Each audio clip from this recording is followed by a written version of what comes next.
नमस्ते प्यारे बच्चों, मैं जगदीश परमार आज अपने यूट्यूब चैनल पे स्टडी विद जेके परमार पर लेके आया हूँ आपके लिए कक्षा 10वीं के गणित के पेपर के लिए बहुत ही महत्वपूर्ण प्रश्न उत्तर।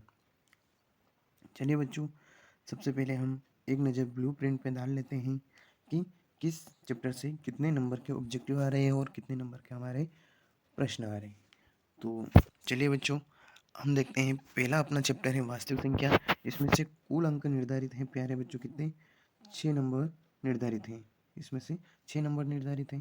तो 6 नंबर में प्यारे बच्चों क्या क्या आएगा अपना? 2 नंबर का एक प्रश्न रहेगा और 2 क्या रहेंगे इसमें? ऑब्जेक्टिव रहेंगे। ठीक है। तो अगला है बहुपद अपना प्यारे बच्चों। तो बहुपद वाले पार्ट में से 5 कुल कितने अंक निर्धारित हैं? 5 अंक निर्धारित हैं। अब 5 अंक निर्धारित है जिसमें क्या होगा कि एक तो क्या आएगा इसमें? ऑब्जेक्टिव आएगा और 2-2 नंबर के 2 प्रश्न आएंगे अपने। अगला जो चैप्टर है प्यारे बच्चों, 2 चर वाले रैखिक समीकरण। ठीक है। तो इसमें अगर अपन देखते हैं कि कितने नंबर का अपना ये चैप्टर रहने वाला है, तो ये चैप्टर रहेगा प्यारे बच्चों अपना कुल मिला के 7 नंबर का। 7 नंबर में एक तो ऑब्जेक्टिव रहेगा प्यारे बच्चों 1 नंबर का, 2 नंबर का एक प्रश्न आएगा और 4 नंबर का एक प्रश्न आएगा। तो प्यारे बच्चों, अध्याय 3 परीक्षा की दृष्टि से हमारे लिए बहुत ही महत्वपूर्ण रहने वाला है और सबसे ज़्यादा नंबर भी यही अध्याय अपने को दिलाएगा, 2 चर वाले रैखिक समीकरण। अगला है प्यारे बच्चों, चौथा अध्याय है द्विघाती समीकरण, जो है हमारे 5 नंबर का। टोटल अंक इसमें से कितने नंबर के आ रहे हैं प्रश्न? 5 नंबर के, जिसमें 3 ऑब्जेक्टिव रहेंगे और एक क्या रहेगा अपना? 2 नंबर का प्रश्न है। इसी के जैसा प्यारे बच्चों 5, 6 और 7, ये और एक और है अपना त्रिकोणमितीय अनुपात। ये जो कितने कुल मिला के 5 से लगा के कितने टोटल चैप्टर हो रहे हैं अपने प्यारे बच्चों? ये हो रहे हैं अपने 5 से 8 तक, मतलब कि 4, 5, 6, 7 और 8। ये पांचों चैप्टर जो है, इन पांचों में से अपने 3-3 नंबर के ऑब्जेक्टिव आएंगे प्यारे बच्चों। 3-3 नंबर के ऑब्जेक्टिव आएंगे और क्या रहेंगे अपने इसमें? एक एक प्रश्न जो आएगा वो 2-2 नंबर का रहेगा। अगला जो अध्याय है प्यारे बच्चों, त्रिकोणमिति के अनुप्रयोग, 9वां चैप्टर। इसमें से भी कुल 5 अंक निर्धारित हैं, तो 2 ऑब्जेक्टिव रहेंगे और एक 3 नंबर का क्वेश्चन आएगा। अगला जो चैप्टर है अपना व्रत। व्रत में भी कुल अंक निर्धारित हैं 5, जिसमें से 2 ऑब्जेक्टिव हैं और एक इसमें से भी अपना 3 नंबर का प्रश्न आएगा। अगला चैप्टर है व्रतों से संबंधित क्षेत्रफल। तो व्रतों से संबंधित क्षेत्रफल में भी कुल अंक निर्धारित हैं 5 और जिसमें 2 ऑब्जेक्टिव और एक 3 नंबर का प्रश्न आएगा। अगला अपना चैप्टर है पृष्ठीय क्षेत्रफल और आयतन, जो 12वां अध्याय है। इसमें से 6 ऑब्जेक्टिव आएंगे, कुल मिला के 6 अंक निर्धारित हैं, जिसमें 2 ऑब्जेक्टिव और एक आएगा इसमें से 4 नंबर का क्वेश्चन। अगला अपना अध्याय है सांख्यिकी, 13वां अध्याय। इसमें से भी कुल अंक 5 निर्धारित हैं, एक ऑब्जेक्टिव है और एक प्रश्न है प्यारे बच्चों 4 नंबर का। अगला जो अंतिम अध्याय है अपना प्रायिकता, ये भी अपना कितने नंबर का रहेगा? 6 नंबर का रहेगा, जिसमें 2 ऑब्जेक्टिव आएंगे और 2-2 नंबर के 2 प्रश्न आएंगे। तो इस प्रकार से प्यारे बच्चों अपना कुल पूर्णांक रहेगा 75 नंबर का और इसमें 30 अपने ऑब्जेक्टिव आएंगे। अब प्यारे बच्चों जो बात कर लेते हैं जो कि मेन 4-4 नंबर के प्रश्न। तो 4-4 नंबर के क्वेश्चन है प्यारे बच्चों, वो कौन कौन से चैप्टर से आ रहे हैं अपने? एक तो रहेगा अपना कौन सा अध्याय है? एक तो रहेगा अपना तीसरे चैप्टर से 4 नंबर का एक प्रश्न आ रहा है और बाकी है तुम्हारे 12वें चैप्टर और एक और है तुम्हारा सांख्यिकी। ये जो 3 चैप्टर है प्यारे बच्चों, इनमें से तुम्हारे 4-4 नंबर के प्रश्न आने वाले हैं। तो अपने को इनको अच्छे से तैयार कर लेना है। तो चलिए बच्चों, हम समय व्यतीत न करते हुए आगे जो परीक्षा के लिए उपयोगी प्रश्न हैं उनके ऊपर चर्चा करते हैं।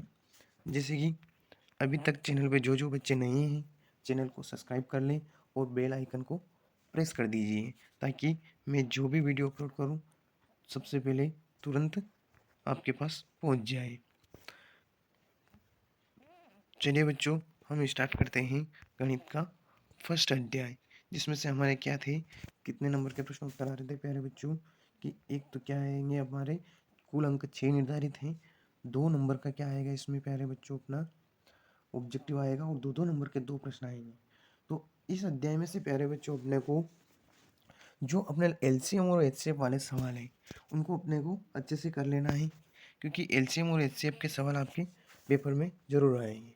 तो एक सवाल है अपना प्यारे बच्चों 6 और 20 का क्या करना, अभाज्य गुणनखंड विधि से एलसीएम और एचसीएफ निकालना है। तो इस सवाल को आप अच्छे तरीके से कर लीजिएगा, क्योंकि 2 नंबर में अपने को पूछे जाएंगे। अगला प्रश्न है प्यारे बच्चों कि 306 657 इज इक्वल टू 9 दिया है, तो इसका एलसीएम कितना दिया है 306 और 657, तो इसका अपने को एलसीएम निकालना है प्यारे बच्चों। इसके बाद अगला प्रश्न है प्यारे बच्चों एक पार्ट में से जो अपना आईएमपी क्वेश्चन रहेगा प्यारे बच्चों, ठीक है, वो है कि √2 √3 और √5 एक अपरिमेय संख्याएं सिद्ध कीजिए। प्यारे बच्चों परीक्षा में ऐसा प्रश्न नहीं आएगा, परीक्षा में केवल एक के ऊपर ही पूछा जाएगा कि √2 एक अपरिमेय संख्या है सिद्ध कीजिए। तो अपने को √2 आएगा, अगर इसकी जगह दूसरा प्रश्न आया तो √3 आ सकता है और √5 आ सकता है। तो अपने को तीनों साथ में नहीं देगा, ये तो मैंने ही तीनों साथ में दिए, तो अपने को इन तीनों को करना है। और जो पहला प्रश्न था 6 और 20, 20 का क्या निकालना है, एलसीएफ और एचसीएफ निकालना है। तो प्यारे बच्चों अपने को इसको भी अच्छी तरीके से कर लेना है। अगला अध्याय अपना बहुपद वाला अध्याय। इसमें से भी प्यारे बच्चों क्या है अपने कि 5 नंबर कुल अंक निर्धारित हैं, जिसमें से एक ऑब्जेक्टिव आ रहा है और दो दो दो नंबर के प्रश्न आ रहे हैं। तो प्यारे बच्चों इसमें भी हम क्या करेंगे, देखते हैं इसके कुछ महत्वपूर्ण प्रश्नों के बारे में। तो अध्याय 2 में से प्यारे बच्चों सबसे पहला सवाल है जो कि आपका उदाहरण है x² + 7x + 10 के शून्य ज्ञात कीजिए और इनमें संबंध भी निकालना है। तो प्यारे बच्चों मैंने क्लास में पढ़ा रखा है कि शून्य कैसे निकालेंगे, गुणनखंड विधि से निकालेंगे। शून्य का मतलब होता है x के 2 मान, और इसमें अपने को क्या निकालना है, संबंध निकालना है। तो संबंध के लिए अपना क्या रहेगा, 2 मूल रहेंगे अल्फा और बीटा। तो उनका क्या करेंगे अपन, संबंध निकालने के लिए मूलों का योगफल करेंगे एक बार, तो उसका सूत्र होता है -b/a, और एक बार गुणनफल करेंगे तो c/a अल्फा इंटू बीटा। तो ये प्रश्न वेरी इंपॉर्टेंट प्रश्न है प्यारे बच्चों परीक्षा की दृष्टि से, तो इसे आप कर ही लें। अगला प्रश्न है कि x² - 2x - 8 तथा x² - 3 के शून्य को संबंध स्थापित कीजिए। प्यारे बच्चों मैंने क्या है कि एक ही प्रश्न में दो दो सवाल दिए, लेकिन आएगा अपने एक ही सवाल आएगा जो कि 2 नंबर का आएगा। तो अपने को जो अपना चौथा प्रश्न है x² + 7x + 10 और x² - 2x - 8 और x² - 3, इन तीनों प्रश्नों को तो प्यारे बच्चों अपने को किसी भी हाल में छोड़ना नहीं है, किसी भी हालत में अपने को इनको कर ही लेना है, क्योंकि बहुत आईएमपी प्रश्न हैं तीनों ही। अगला प्रश्न देखते हैं प्यारे बच्चों, 4x² - 4s + 1 के शून्य वो संबंध भी ज्ञात कीजिए। ये प्रश्न भी अपने को कर लेना है, जिस प्रकार से वो प्रश्न होंगे उसी प्रकार से ये प्रश्न भी हल हो जाएगा प्यारे बच्चों। अगला प्रश्न देखते हैं अपना कि -4 1/4 -1 √2 1/3 तथा 3 व -2 को द्विघाती बहुपद के रूप में लिखिए। अब ये एक प्रश्न नहीं है प्यारे बच्चों, इसमें मैंने 3 प्रश्न दिए हैं आपको कि 1/4 व -1। इसमें क्या है, मूलों का योगफल क्या दे रखा है, 1/4 दे रखा है और मूलों का गुणनफल -1 दे रखा है। उसी प्रकार से अगला प्रश्न रहेगा इसी में 7वें में अपना कि मूलों का योगफल √2 रहेगा, गुणनफल 1/3 रहेगा। अगले प्रश्न में मूलों का योगफल 3 रहेगा और गुणनफल -2 रहेगा। तो ये जो रहा है इसको अपने को क्या करना है, जो दे रखी है संख्या है इनके आधार पर अपने को द्विघाती समीकरण बनाना है। तो ये प्रश्न भी अपनी परीक्षा की दृष्टि से महत्वपूर्ण रहने वाला है। चलिए बच्चों अगला जो अपना अध्याय है 3 रैखिक समीकरण के युग्मों वाला, तो इसमें क्या है अपने कुल मिला के 7 नंबर के क्वेश्चन आ रहे हैं प्यारे बच्चों।